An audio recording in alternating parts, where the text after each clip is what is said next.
Okay, thanks. So maybe we'll start. So hi, welcome back to the second lecture. Just one clarification on, because we're recording. So our intention is to put up online publicly the lectures, but not the problem sessions. So whenever you talk during the lecture, we will cut that out because we haven't get the signature. We didn't get the signature from everybody that you're okay to be public. But the problem session, we will just leave it at that, and we will share it only with people inside of the class. So I hope that's okay for you guys. Okay, then for the content of the lecture.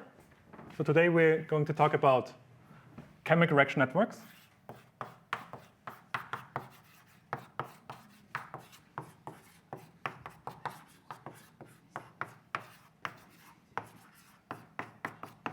And this is actually a notion that we already used in the first lecture, kind of, when we talked about some reactions happening, transcription, and translation. And before we look into networks, so chemical reaction networks are just a formalism to talk about collections of chemical reactions.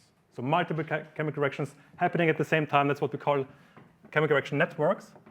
And maybe at start, we'll only look at a chemical reaction. And let's write the following. So chemical reactions are of these kinds of types. So here it would mean that A plus B gives C. So let's say a molecule named A, when it meets a molecule named B, it can form a complex C. So now they're sticking together, they're forming a complex. And if you write it like this, so this has some chemical meaning. It means that sometimes A and B meet. When A and B meet, they're forming a complex. But it doesn't give any kinetics. It doesn't tell us how often that happens. And to get an idea of what's happening, how we can get to kinetics, how we can get to ODEs or Markov chains, so things that we actually already used in the first lecture. There we used ODEs, of course. Let's think about how we can model A plus B, A meeting B and giving a complex C. And the image that most people have in their mind is let's say we have some volume here. And inside of this volume, we have some molecules A and some molecules B flying around. Okay. And they're just bouncing around. And sometimes they meet, sometimes they don't. And of course, in chemistry, when would this complex formation actually happen is whenever A and B meet in a simplistic setting, just as spheres, when they meet, and they have enough kinetic energy so that they can overcome some activation energy requirement. So if they don't have enough kinetic energy when they meet, the reaction maybe will not start. But if there's enough going on so that this energy can be used to create a conformation change inside of the complex C, then the reaction would happen. But let's maybe forget for the moment about this activation energy barrier. Let's say whenever A and B meet, even tangentially, just very lightly, let's say they will react and they give C. So how can we say, let's say A is, of course, a molecule. Let's say it's a sphere, so it has some radius, has some velocity, some vector here. And B, the same thing. So it has some radius. Let's say it's a sphere, and has some velocity here. And then we can ask the question, how often do A and B meet? Of course, the answer is, in general, we can know. It depends. For example, let's say A's velocity is directly directed at B, and B's velocity is directed at A. And if they're super close, then immediately, we will have a hitting time or a collision time. Let's say T hit. So could be 0, for example, if they're really close, or close to 0. If they're really close, they're heading against each other, super high speed, it would be 0. Of course, the other extreme would be but we have them go in parallel, then they never meet. So let's say at the same speed, same velocity. So they're bouncing around here, but always one after the other. First A, then B. Here, first A, then B. And then they would never meet. It could be 0, could be infinity. It all depends on the configuration of A's and B's. What is the configuration here? Position of each molecule and the velocity. Where are they and where are they going? So of course, like this is not very satisfactory, which is, of course, why people have studied this in much more detail and in much more generality. And kind of more or less the image that you should have in mind is that, let's say we have A and B randomly initialized somewhere and then bouncing around against each other, bouncing against the walls, maybe bouncing against other molecules that are in there. And then if we have more and more of these molecules, we are in a regime, and we let them live there for a while so that they equilibrate. We are in what people usually call the thermodynamical equilibrium. This is what thermodynamics is all about. Like they think about these balls bouncing around, but then they kind of equilibrate. And then in which sense do they do that? So that kind of A's and B's will not be precise positions and precise velocities, but there will be distributions, probability distributions. So that you can think of like there's so many, or they bounce around so many times that it's kind of random what's going on. And so kind of the usual hypotheses that people put on these things would be that the positions follow a uniform law. That means they have the same probability of being anywhere in the space. Okay? And that's actually what happens. That's not just a good guess. Actually, when you follow these things around, that's what happens. You go against a uniform distribution. Then the velocities. Velocities have, of course, two components. It's the direction and the speed. So the absolute value and which direction are you going. And there is that the direction will also be uniform. Any direction, any angle would be the same probability. Between 0 and 2 pi, any direction.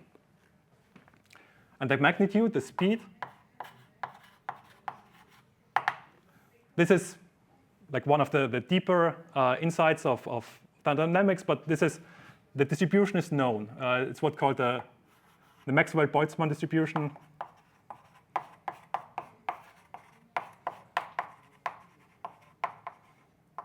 So the directions are distributed as the uniform distribution, and the speed are distributed as the Maxwell-Boltzmann distribution. Okay. And this is actually what happens if you have many of these balls flying around over long periods of time. So with this, we can come back to our original question. And here our question is like, how long until A and B hit? They meet. When does A and B collide? When they do collide at some point. And to answer this question, let's simplify this image a bit. This is already quite simple, but let's try to break this down into very small parts. So here we had A and B both moving around, A and B both having some radius. So the molecule here would have like a radius RA, the sphere, and the sphere of the molecule B would have some radius RB. Actually, we can combine both into a unique radius R. So here, which would be the sum of both, and have the other just be a point. no volume at all, just a point. And you can convince yourself that kind of whenever these two things meet now, like just the centers, the center of this, let's say this is the A molecule and this is the new B molecule. Whenever A and B meet here, that means that kind of the sum of the position and the radii is smaller than like, sorry, here. If we had like this, the radius, our A, and they would collide if both here meet. But you can also give this radius to molecule B. Have it be big like this, and having A just being a point mass. That's the same thing for two molecules. Okay? So and then we go all the way here. So let's give everything, all the radii to B and nothing to A. A doesn't have a radius anymore. It's just a point bouncing around. Okay? And we'll also make a second hypothesis, is that B does not move, only A moves. And this is a simplification that can be done for the case of just one A and one B. Why? Because we can see actually, we can just put the relative positions of A and B. So instead of considering the absolute position of A, the absolute position of B, and the absolute velocity of A and the absolute velocity of B, we just put them both together. So we will have like one position P, which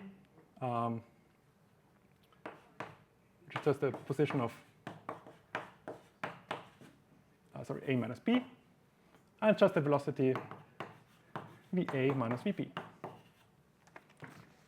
And now this transformation, now V doesn't move anymore, but A does. And we can just put it exactly in the middle. Okay. So now our picture is just we have one ball in the middle and one point bouncing around. And now we can ask the question, so what is the hitting time of A and B? Again, this transformation keeps these hypotheses the same, so the positions are still uniform. Uniforms anywhere outside of B. Velocities are still direction uniform. The speed changes a bit. There's a factor of square root of 2 that gets introduced by this transformation, but it doesn't really change. Okay, and then we can ask the question, so we only have A moving. B is completely stationary here. A, we sample it somewhere in the space. We sample some direction of velocity and some speed. Okay? And then we start the process. So this guy just bounces around. And when does it meet B? Of course, this describes a probability distribution of the hitting time. This is now a random variable. It depends on where exactly we put in the initial condition. But that's fine. And we can maybe as a first approximation to what this distribution looks like, look at the expected value of this hitting time. Just to get a feeling what this should depend on. Let's say being proportional to, and what should this be proportional to? So we have this, just a reminder, R is the radius of this molecule B. What happens if we increase this radius? If we increase the radius by, let's say, a factor of 2, what actually happens is that kind of the target that A aims for gets twice as big. Why? Because the target that A aims for here in the 2D plane is just the surface of B. It's not the volume, just the surface. Because you can think of putting yourself in the plane just here. Like now we're looking from the top down, and you're just aiming randomly somewhere. And let's say whenever you aim in the direction of B, you note that down. like a beep goes off or something. You're scanning from here to here. If you're now increasing the radius by 2, you're beeping for twice as long. Not for 4 times as long as it would be if the area was the determining factor. It's just the radius. Okay? It also means for the hitting time, means that you're dividing by the radius. The radius gets bigger, the hitting time gets smaller. You're more likely, you're likely to hit faster. Okay. And then let's think about another variable that can be important. Let's say V, capital V. Let's say this is the volume of our arena here. So here's a 2-dimensional volume, so it's just the area here, but in general it will be higher dimensional. So let's call it V. What happens if we're increasing this volume V by a factor of 2 now? Here actually it turns out that V, the scaling of the hitting time is also proportional to V. This is now the volume. This is not the length or the width, but this is really the volume. And why this is the case is like there's a very nice theory about like a number theoretical theory of equidistribution, which in particular studies the question of like if you're bouncing around a square like this here with a unit mass, how much of the time are you inside of a given volume? It turns out that if the tangent of your angle is irrational, then you're approximating every single volume that you can have here, in particular the B here. And this kind of also gives you the hint that kind of the relative volume of your sphere B will now be twice as small if you're increasing the total volume by 2. So this is kind of the scaling laws for the expected value of the hitting time. Of course, the expected value is very interesting to have. It is some datum about the probability distribution. It's not the complete probability distribution. And let's try to think about what the probability distribution really looks like.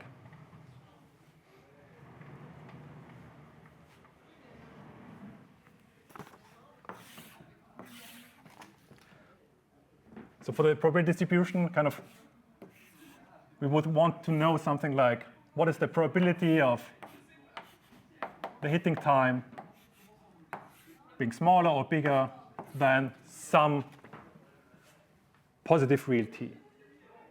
If you know all these for all t, then you know everything about your distribution. Yes? For this formula, do we not forget about speed? Oh, yeah. Yeah, very good. Yeah, thanks. Yeah. I did here, yes.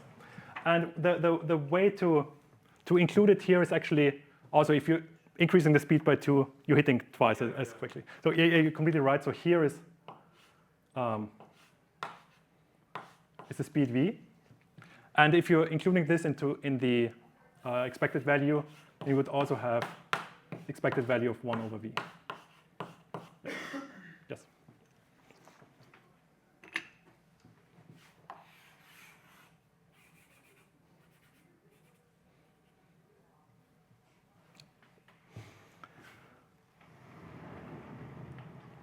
Okay, and this is of course known, like the 1 over v, the expected value of 1 over v of the Maxwell-Boltzmann distribution, that's known. This is just a number, you can just figure that out. So kind of we know how this thing scales now. Okay, so what about the distribution, the real distribution here?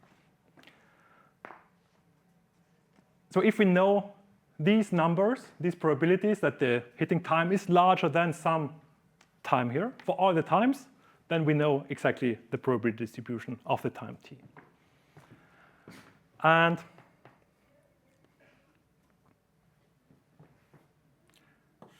this is the time where kind of wishful thinking enters the picture. Like, wouldn't it be nice if this probability distribution was well behaved? And then let's try to see whether it is approximately true or not.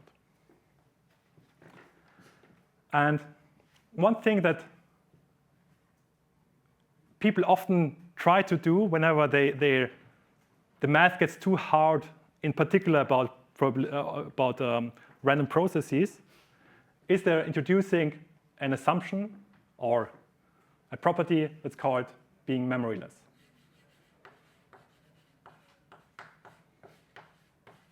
Or Markovian. Okay. So whenever you read Markovian, read memoryless, and read simple. What does Markovian mean? It means that kind of the past does not matter at all. You're restarting your process whenever you're considering a new time. For hitting time, what it would mean is that, let's say, you're observing your hitting time, and for some reason, put this here. Let's say for some reason, you're observing that your hitting time is bigger than S. It didn't hit your target for some reason. Just, I guess, because you're missing the target a bit. Okay. From that time on, you can consider restarting a process at this time S. So kind of now you have the S that already passed, and then you can consider what is the probability distribution of your hitting time starting at S. So you're doing the transformation of adding S to all the times. So what is the distribution given that you didn't hit in the first S time units to hit in the next T time units? And the hope, the Markovian hope is that nothing changes. You see S time units fly by, but nothing changed. Your distribution is still the same.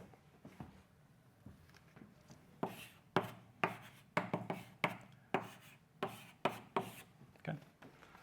Why is this always often done? Because this actually enables much of the mathematical feasibility of the analysis of systems. Same here.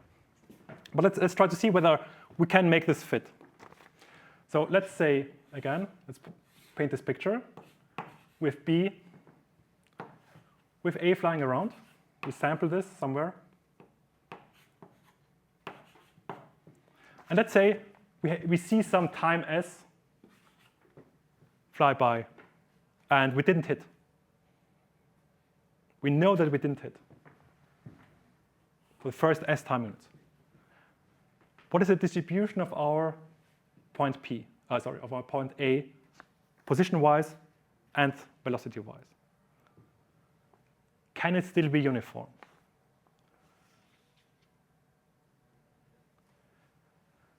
The answer is actually no, it cannot. It can't be our Markovian dream in the absolute. Why? Because what we know that if we saw S time units fly by and we didn't hit B, means that we can't be very close to B and pointing outwards. Because otherwise we would just have hit B. And so this means that there's this shadow around B pointing outwards, like velocity is pointing outwards and being close to B, that are impossible. So in particular, it can't be uniform. But it can be close. So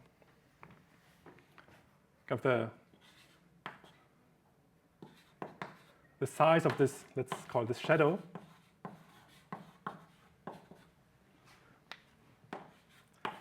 is bigger than 0, which means that the position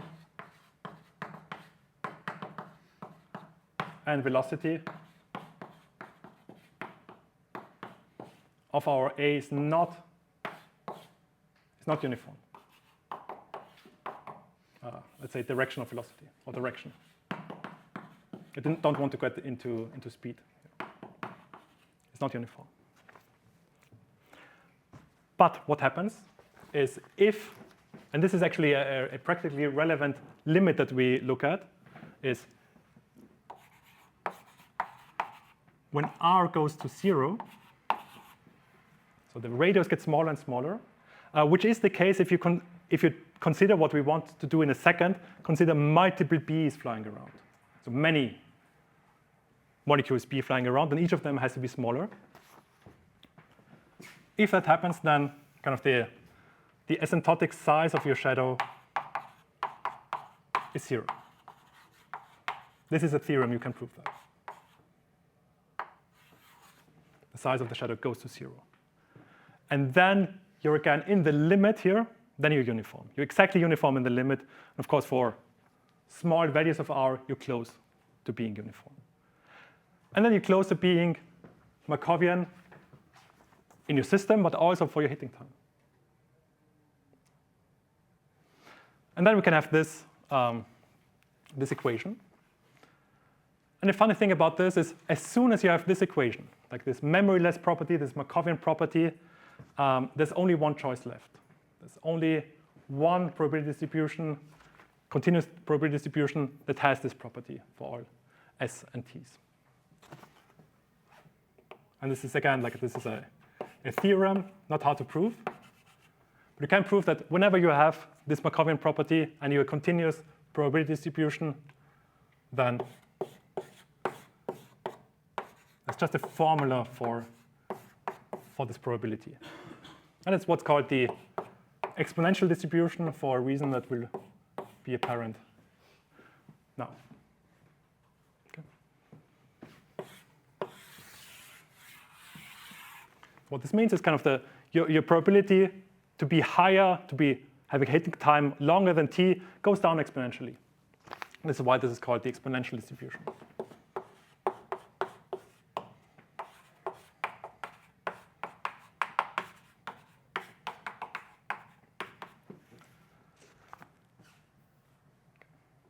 And the reason why this occurs over and over, and the reason why people often assume the exponential distribution, in particular for time, is because it implies this memoryless property. Kind of, you could kind of, whenever you see something fly by, you don't even need to remember what it was, just start again.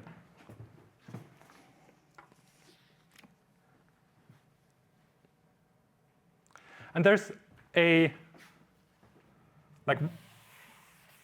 consequence of what I just said,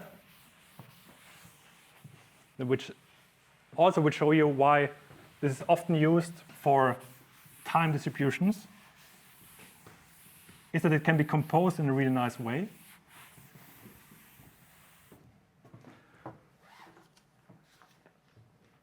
Which will answer the question about what happens if we have not just one molecule A and one molecule B, but let's say multiple.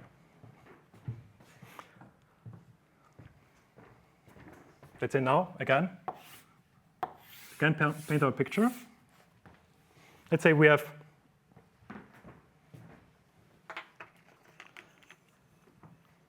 multiple A, or let's say just one A, but multiple B, let's say. Just let's stay simple that way. So now we have multiple B again. Each one of them has radius R, and we have one A flying around. And we want to know the question. We want to answer the question, when does A hit one of them? Again, our hitting time now will be the first collision, time of the first collision.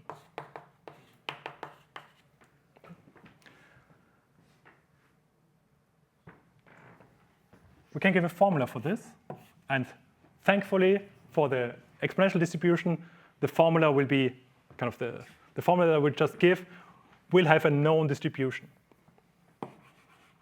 The time until the first collision with any ball is the minimum of times of collision time with each individual ball. Say t hit 1. Maybe this is the first one. Maybe this is the second one. Maybe this is the fourth one. So let's say t hit 1, t hit 2, until t hit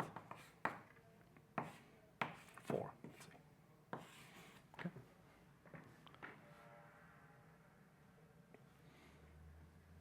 almost by definition. You're hitting any ball when you hit the first ball. Okay. And for the exponential distribution of hitting times, individual hitting times here, the minimum is again an exponentially distributed variable with a different rate. What was the rate? I didn't say that before, but the lambda here is the single parameter of our exponential distribution. And this is the only thing that changes when we go into the minimum of hitting times. So this minimum will be, again, exponentially distributed. And its lambda will be the sum of the individual lambdas. And we already know how the lambdas scale. So the lambda i's.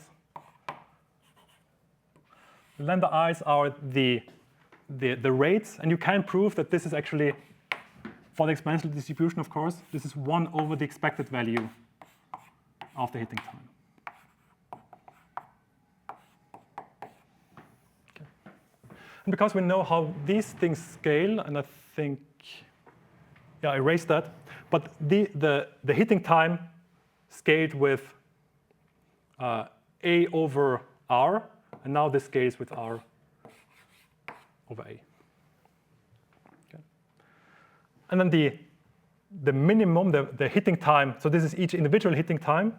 That also means that kind of the hitting time in total scales with R dividing by A, inverse A, but also just the number of B's that we have. Say N sub B.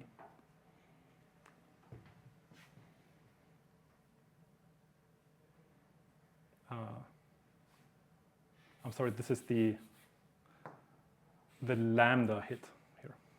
The global rate of hitting. The global hitting time would be the inverse of this again. Okay.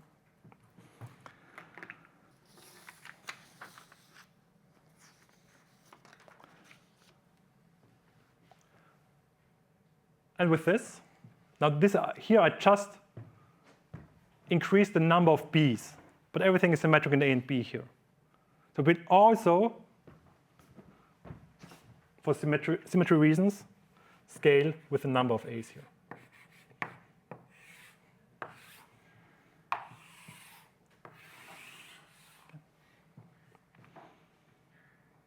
And now we have a formula here. Let's say the R will be the sum of both radii, but let's say this is a constant, so we might forget about this. And let's put NA to the other side. So it's the hitting rate of A and B scales with is some constant times NA times NB divided by, I'm sorry, this is not A, this is V, the volume, the total volume of the system. Okay. And there you have it.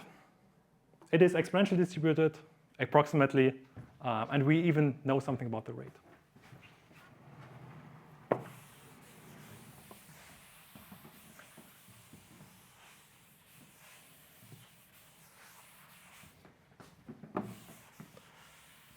I might maybe stop here for questions if you have them.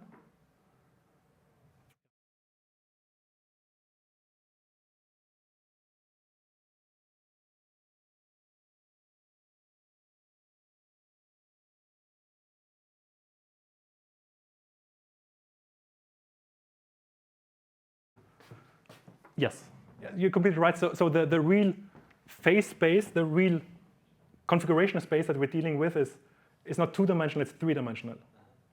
And I guess this is why you think about it as a cylinder. So you have, of course, the position, but then you also have another dimension, which is the direction.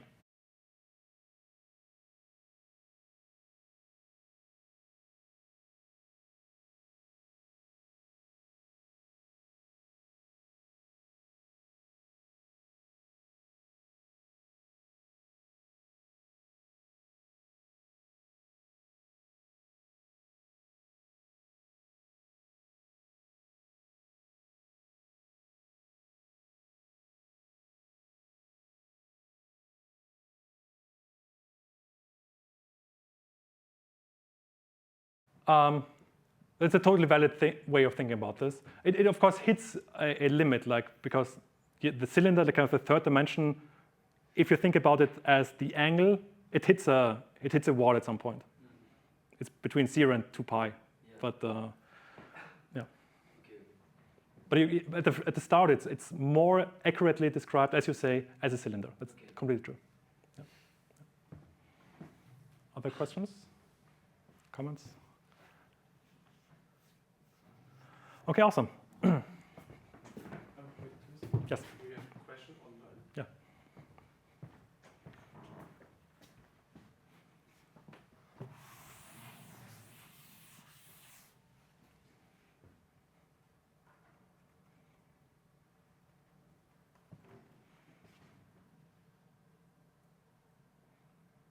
And we have two questions actually.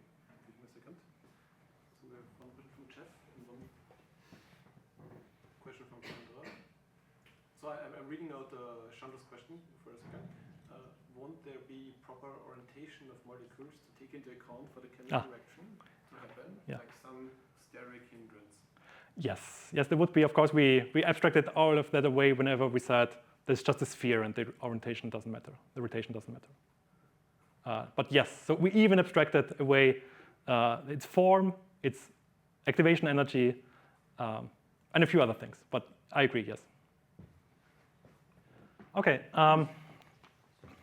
So what did we do? We kind of figured out a formula for the reaction rate of the reaction A plus B gives C. It's of course a very specific form of chemical reaction. And we also see in particular, it of course only depends on A and B, on the number of A's, number of B's. It doesn't depend on C, of course, because only A and B would react. So this is one type of reactions that we can have. This is the binary case. We have two reactants, A and B. More or less, there are two others that matter. The others don't matter. Binary matters. Unary matters. Unary would be something like just A on its own doing something. A going to B, like transforming, or A leaving the system. Decay, we had this last week. And then there's a third one, which are nullary reactions. We had them also last week. That means that there's no reactant at all. And let's say you just A appears with a constant rate. The others, like ternary and larger ones, like you could think about like A plus B plus C giving D. Most of the time, these are not considered. Why? Because if you were to look closer, of course, what would happen is that, let's say A and B would meet, form some kind of complex, and then this complex meeting C.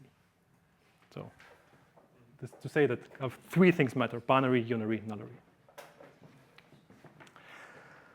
Okay, and of course the formulas are a bit different. So we've seen for the binary case, like this is the rate or the propensity. So this rate is often called the propensity is some constant r, let's say rho, rho times number of A's times number of B's divided by the total volume. Unary is a bit different. We also have some constant here, let's say rho. But then it only depends on the number of A's. Why? Because there's no B to meet. It does also not depend on the volume, because this geometric dimension of A and B having to meet is gone. Just each A does something on its own, and in this case, decaying. Another is a bit different. There's also rho, there's NA, and actually this is times the volume here, because this is seen as inducing the concentration of A's here. Okay, with this we know all the rates or propensities of all the chemical reaction networks or chemical reactions that we see in this course. Of course, the chemical reaction network is just having many of them happen at the same time. We already had these things in last week. And let's have one running example here as well. It's given in the lecture notes, but let's reproduce this. So let's say here again we have a simple transcription, translation, and decay chemical reaction network. So our DNA is used to transcribe the messenger RNA. It is not consumed in this process, so we leave the DNA be. Then this messenger RNA is translated into a protein.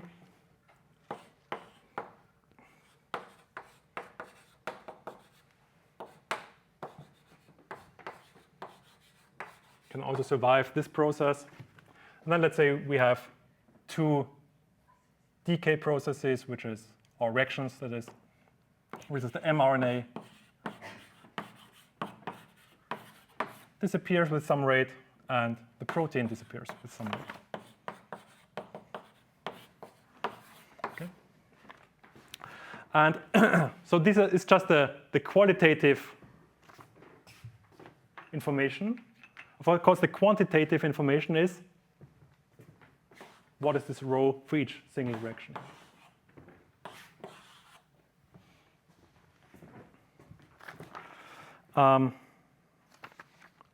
Let's start here, because for DNA this is a special case I will discuss in a second. But let's say here mRNA just produces proteins with some rate, and I think we called this beta P. And mRNA decays with some rate, called this gamma M. Protein decays with some rate, gamma P. And this is the place actually where you write these things. There's just one number, and you write it, one quantity, and you write it on top of the error anomaly. This is now all the information that you need for these three. DNA is a special case because we don't have to model DNA because it will remain constant. It's never consumed, never produced. So we can actually remove DNA from our modeling completely and have this be a nullary reaction. We have 3 unary reactions and 1 nullary reaction, and we can give this some rate constant, and I guess this was called beta M.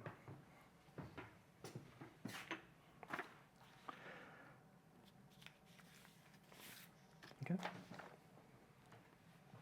So let's use, this is now a chemical reaction network. There are 4 of them. So let's see how these things work. So last week, and this is a totally valid way to look at things, we had these kind of reactions, and we wrote down ordinary differential equations for these things. They were deterministic. There was no probability going on there. And oftentimes it's totally valid. You can totally do that. Sometimes, though, when you want to be a bit more careful, you want to go to the stochastic modeling that we just did. So let's start here. Let's put this up here. And from this chemical reaction network, so we can deduce 2 different types of system. One is a deterministic ODE system. It's an ordinary differential equation system. And the other is a stochastic one. And the mathematical object that this is a Markov chain. Markov, of course, from the same root as Markovian, meaning being memoryless. Okay. So in the ODE, what we would have is we would write down, of course, differential equations for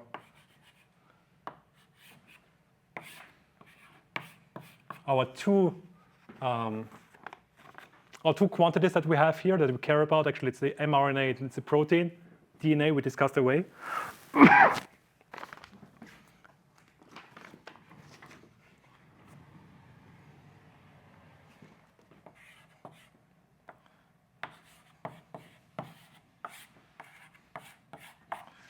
And I write these brackets around, which is to say that this M, we see it not as a number, like not as counting how many M's there are, how many mRNAs, but it's a concentration.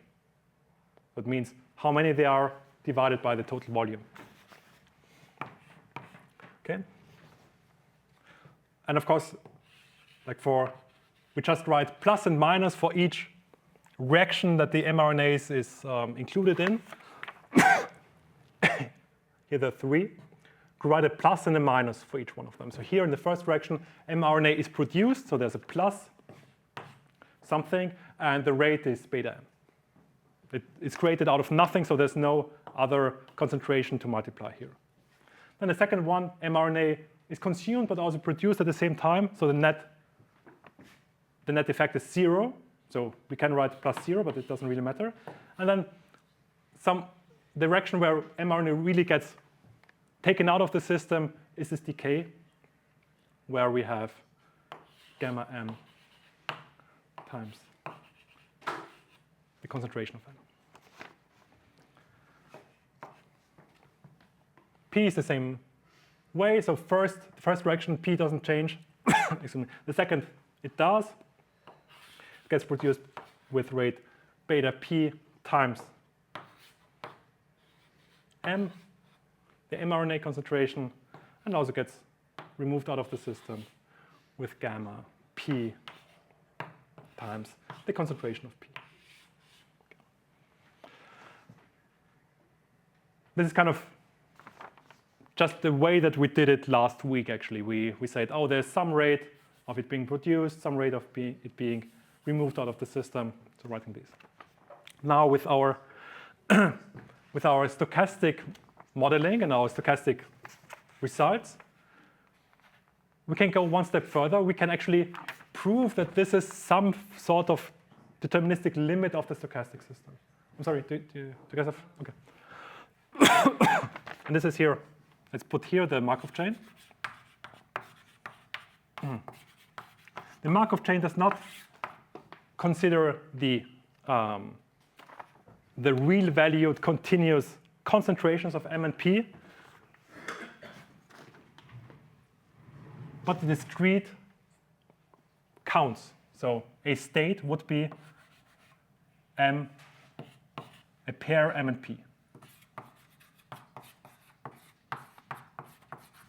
These would be, each one of them would be a natural number or 0. Okay.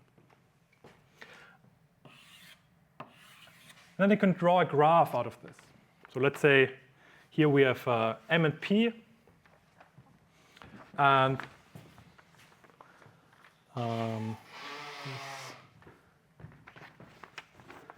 from M and P, you can change state. So let's say M and P means if you are in the state MP, that means that currently at time t, your system has exactly mRNA molecules and exactly P protein molecules. From this, of course, you can transition M and P. You can transition into M plus 1 P. How you can do that? By the first reaction.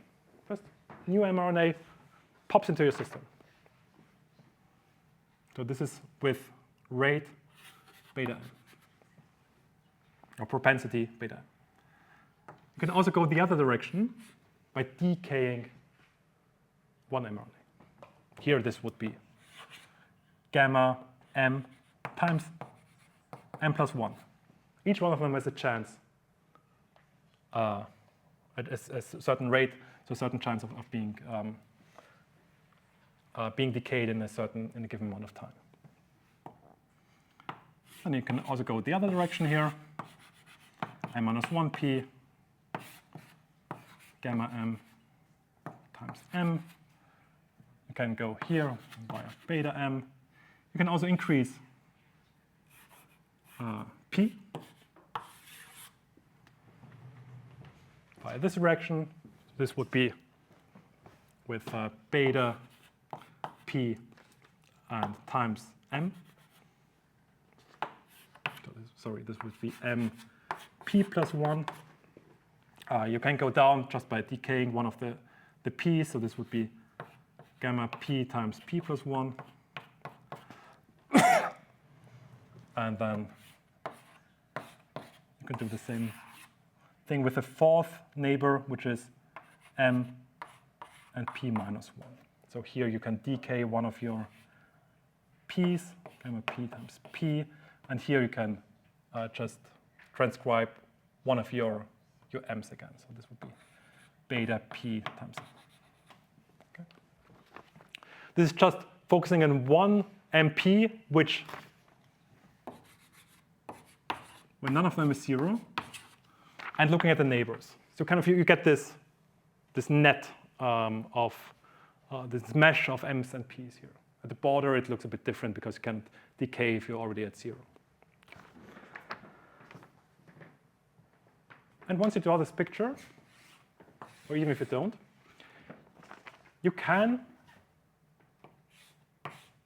ask the question, what is the probability of being in a certain state, MP, at a certain time, t? And it turns out that this probability itself follows a differential equation. This follows from the fact that all these times here are exponentially distributed. And the way that I will not write all of this, but there will be some plus terms and there will be some minus terms. The plus terms are all the arrows that lead into your state, the state MP. The minus terms will be all the arrows that move you out of it. So here, for example, here we're having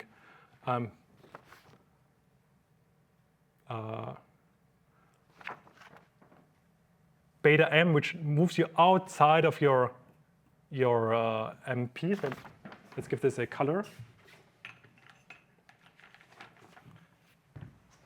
Let's just do 2 of them. Consider this arrow. There's a beta m here.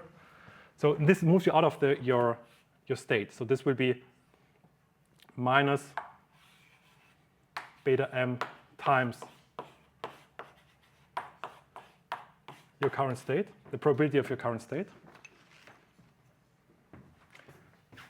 And let's do one of them that moves in, which is this, where you have a plus gamma m times m plus 1, whatever this rate is here, times the probability that you were in a state, or that you are in a state, m plus 1p at time t. And so on. There are 6 other arrows that we have. In each direction, we have 2 arrows. So this would be 8 terms that we have here. 4 pluses, 4 minuses.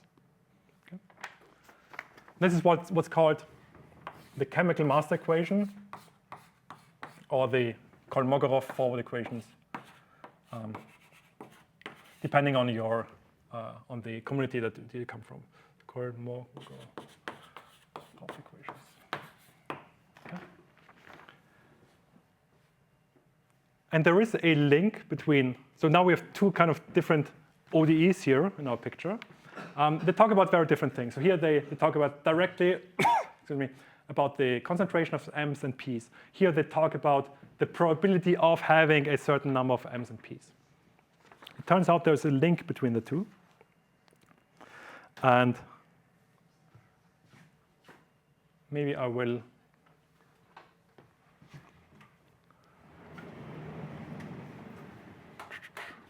put this here.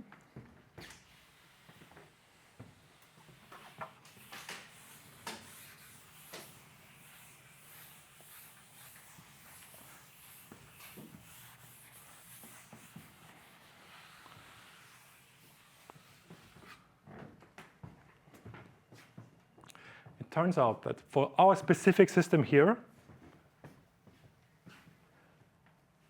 taking the chemical master equation and using it to compute the expected value of M's and P's transforms our system, or proves that the expected value of M's and P's follows actually the ODEs that we have here. Let me just sketch this. It can be kind of a tedious exercise if you write all of it down. But what you would do is you would just take the definition of your expected value. So let's say expected value of M at time t. This, of course, just by definition, the sum over all possible values of M, let's say M equals 0 to infinity, of M times the probability that you are in M.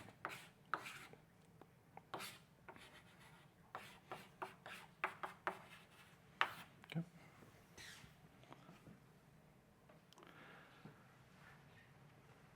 Which is here, of course,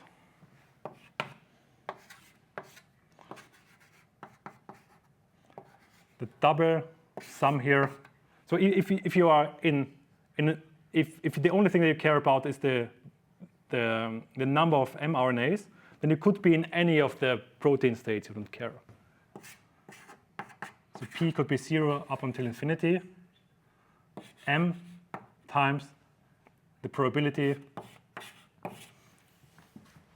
of being, I'll put this, P.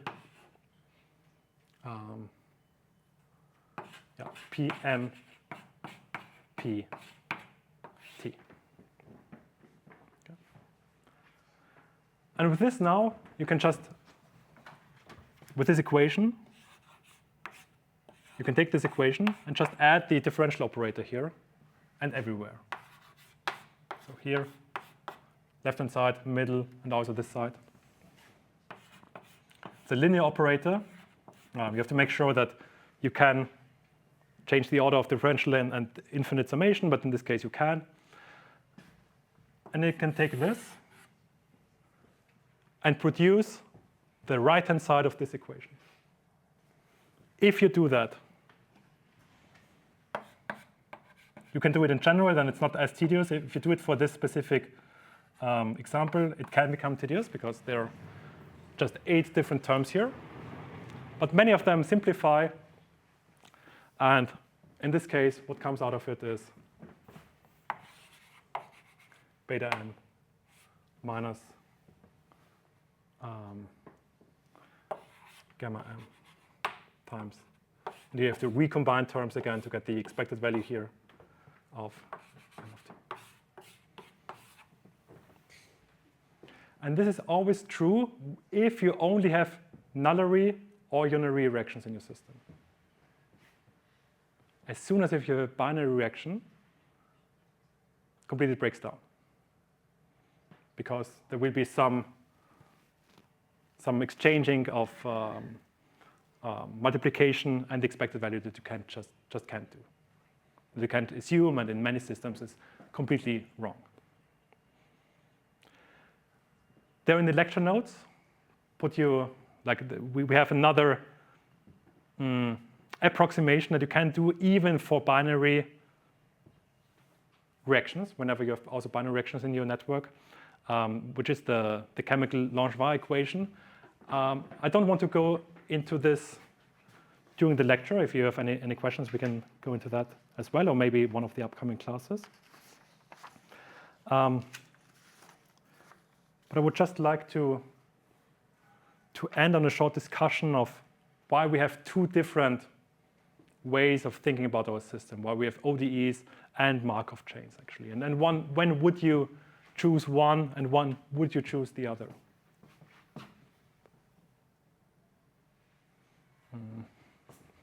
It's here.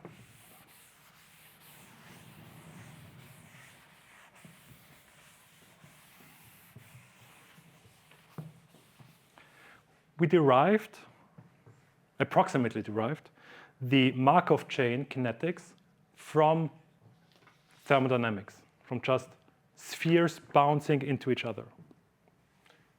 Which is also why the stochastic kinetics are often considered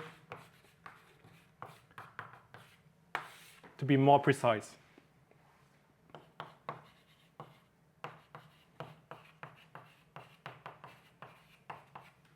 Okay. The ODE kinetics, we already saw that kind of sometimes if you only have unary and nullary reactions, they can describe the expected value of your stochastic system, but even then you lose much of it. Even if you know the expected value of your system, you lose much of data about your system.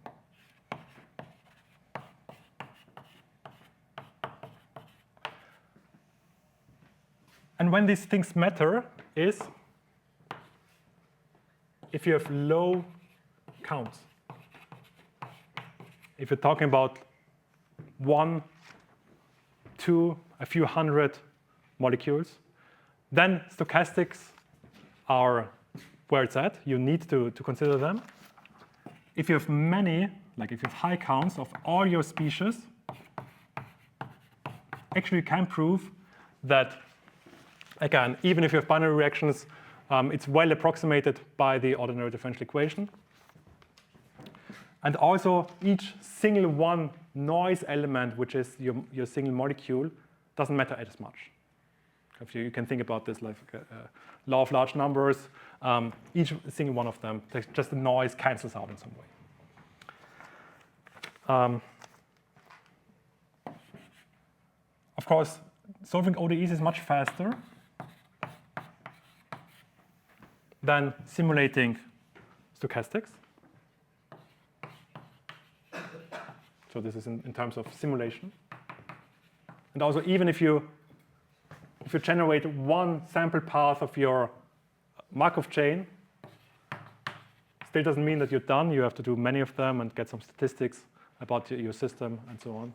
So a few tens of thousands of runs of your stochastic system.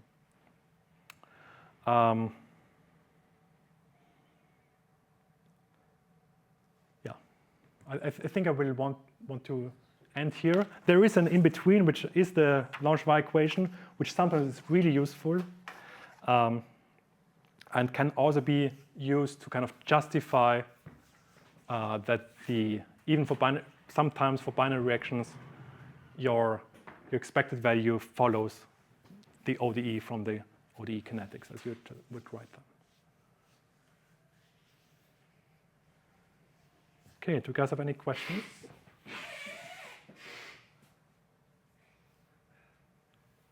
There is one question online. Yes, please. Yeah. We can use partial differential equations to upgrade this function depending only on single t variable, ODE, to multiple variables, PDE, for much more complex systems. Say it again. I think it's posed as a question, can we use partial differential equations to upgrade this function, which here depends only on t, on the variable t, to multiple variables using PDEs? You can, yes. And yes. I didn't say, I said it at the beginning. So kind of one of the underlying assumptions, even for the derivation of the stochastic Markov chain kinetics, is that we are in thermodynamical equilibrium. So everything is like uniform in space, we're everywhere with the same probability. Whenever we can't make that assumption, and there are many systems where we can't, we have a spatial component, then it's very natural to consider PDEs, where you also consider space. Like here might be more of A than over there. Here, kind of the underlying assumption is always everything is well mixed, everything is kind of shaken, the box was shaken long enough that everything is uniform. But totally, yeah. Okay. Then let's start the problem session, I guess. We have 2 problems for you this week.